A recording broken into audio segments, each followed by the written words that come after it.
Sveiki! Jeigu norite užsiauginti žalumynų labai ankstyvą pavasarį, tai galite jų tiesiog susidaiginti.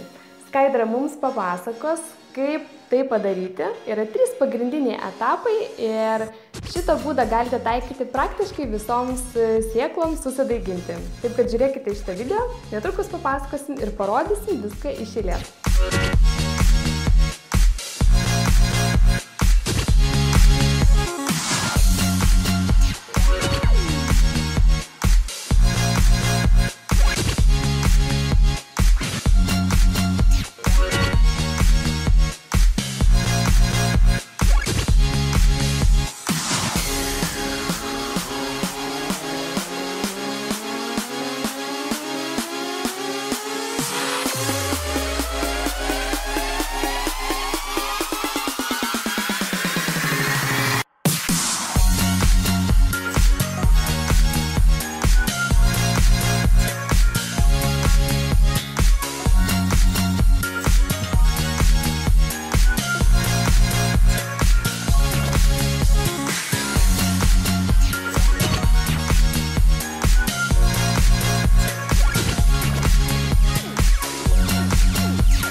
Iš tikrųjų, tai spindulinės papuolės aš rekomenduoju daiginti tamsoje, nes tada jų ta vadinama uodegytė, iš tikrųjų tai yra net ne daigelis, o išsiveržusi į laisvę šaknelė, kuri ieško drėgmės ir pavalgyti.